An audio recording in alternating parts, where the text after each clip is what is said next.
Viral అయిన వీడియోలో సదరు ప్రొఫెసర్ గారు హిందూ పురాణ కథల్లోని కొన్ని అంశాలను ప్రస్తావిస్తూ తన అభిప్రాయాలను విద్యార్థుల ముందే చాలా కఠినంగా వ్యక్తం చేస్తున్నట్టు వినిపిస్తూ ఉన్నది. వ్యక్తం చేయడం అనడం కంటే తన అభిప్రాయాలను కఠినంగా విద్యార్థుల మీద రుద్దే ప్రయత్నం చేసిండు ఆయన ప్రశ్నలు కూడా అదేదో జ్ఞానంతో చెప్పలేని విప్పలేని అర్థవంతమైన ప్రశ్నలు కూడా ఏం కాదు. ఎలిమెంటరీ స్కూల్ ప్రశ్నలు అంటే సనాతన ధర్మం మీద ఏమాత్రం అవగాహన లేని ప్రశ్నలనే అనుకోవాలి. కనీసం ఒక పుస్తకం కూడా చదవలేదని చెప్పడానికి ఇదే చాలా పెద్ద నిదర్శనం.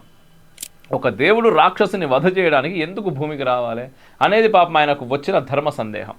దేవునికి సమస్త శక్తులు ఉంటే పరలోకంలో నుండే ఎందుకు చేయలేడు అని ఇంకో ప్రశ్న. పురాణ కథల్లో అతి నాటకీయత ఉన్నదని, ప్రజలను భయపెట్టడం లేదా ఆధారం లేని విశ్వాసాల్లో ఉంచడమే లక్ష్యమని తన అభిప్రాయం చాలా అగ్రెసివ్గా చెప్పిండు. ఆలయాల్లోని సంప్రదాయ పూజా విధానాలు ఆచారపరులకు మాత్రమే పరిమితం చేస్తాయని, అసలు ఆధ్యాత్మిక సాధనకు పనికిరావని ఆయన అర్థం. కానీ పురాణాల్లో సారాన్ని ఇంకేమీ లేదని తేల్చి చెప్పేసిండు. ఆలయాల్లో గంటల తరబడి క్యూలో నిలబడడం జనాల అసౌకర్యం, అక్కడి సెక్యూరిటీ అది అంటూ వీటిని ఎందుకు భక్తి పేరుతో భరించాలని ప్రశ్నిస్తూ ఉన్నాడు. మన ధర్మ గ్రంథాలు ముఖ్యంగా గీతా వేదాలు ధ్యానానికి ప్రాధాన్యం ఇస్తాయని, కానీ ఇప్పుడు మతాచారాలు ఆ మార్గం నుండి పూర్తిగా దిగజారిపోయినాయని చెప్తా ఉన్నాడు.